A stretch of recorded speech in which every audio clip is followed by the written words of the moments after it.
समय की बात है। भारत के एक छोटे से गांव में गोपाल और उसकी पत्नी सावित्री रहते थे। वे किसान थे और अपने छोटे से खेत पर दिन रात मेहनत करके अपनी आजीविका चलाते थे। गांव का माहौल शांत था, लेकिन एक व्यक्ति था जिसने पूरे गांव पर अपना दबदबा बना रखा था।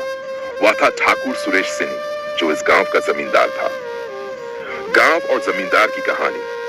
ठाकुर सुरेश सिंह एक बड़ा जमींदार था, जिसके पास गांव के अधिकांश खेतों की मिल्कियत थी।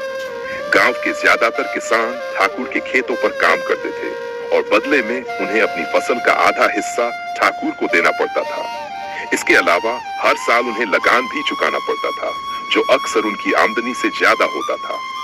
गोपाल और सावित्री की हालत भी अन्य किसानों जैसी थी।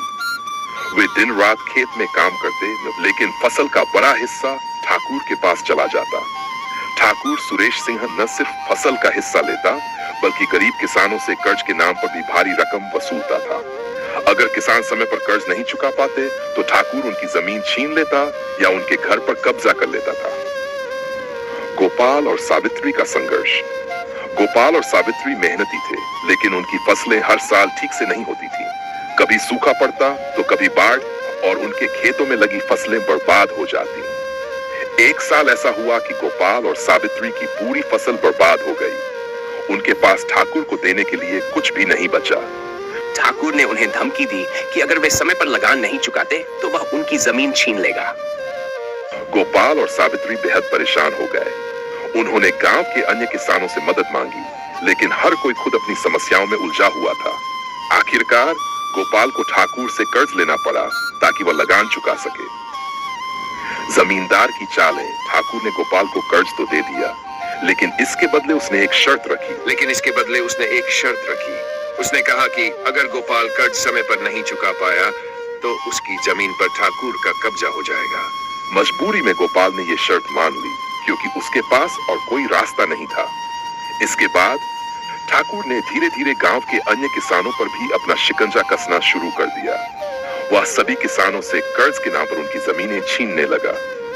गांव के किसानों की हालत दिन ब दिन खराब होती जा रही थी और वे ठाकुर के अत्याचारों से तंग आ चुके थे। सावित्री की सूझबूझ। हम कब तक इस जमींदार के अत्याचार सहते रहेंगे? अगर हम सब किसान मिलकर इसका विरोध करें, तो शायद हम इससे छुटकारा पा सकते हैं। हमें गांव के बाकी किसानों से बात करनी होगी। गोपाल को सावित्री की बात समझ में आई। गोपाल को सावित्री की बात समझ में आई।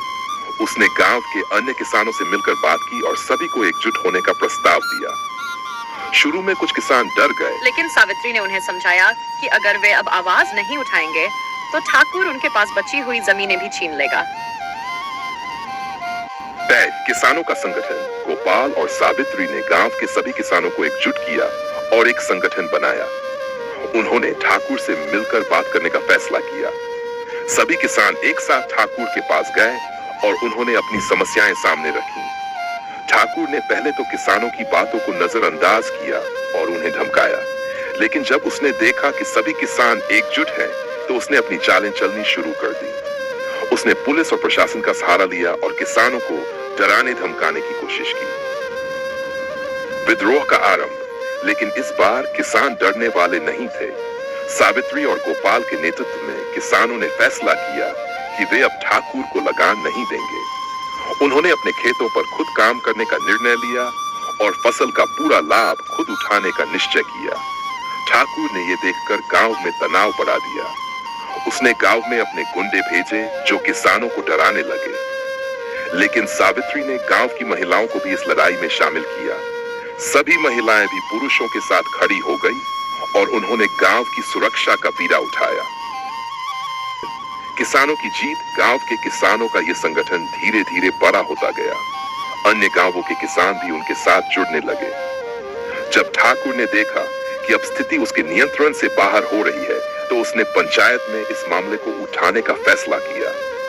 पंचायत में किसानों की एकजुटता और साहस देखकर पंचायत के मुखिया ने फैसला दिया कि अब से किसानों को लगान नहीं देना होगा और ठाकुर को सभी कर्ज माफ करने होंगे।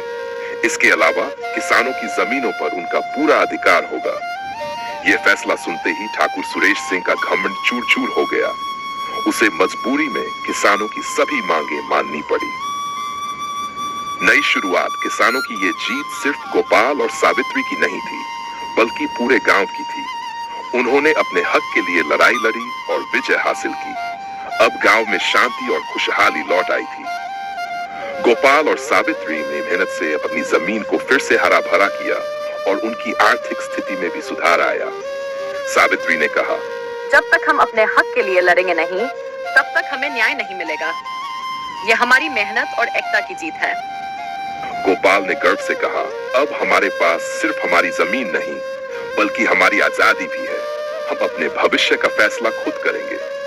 निष्कर्ष, ये कहानी इस बात का प्रतीक है कि जब तक लोग अन्याय के खिलाफ एकजुट होकर आवाज नहीं उठाते, तब तक शोषण होता रहता है। गोपाल और सावित्री जैसे साधारण किसान भी जब एकजुट होकर अपने हक के लिए लड़ते हैं, तो वे बड़ी से बड़ी ताकत को भी हरा सकते हैं। ये कहानी हमें सिखाती है कि एकता और साहस से हर मुश्किल का सामना किया जा सकता है।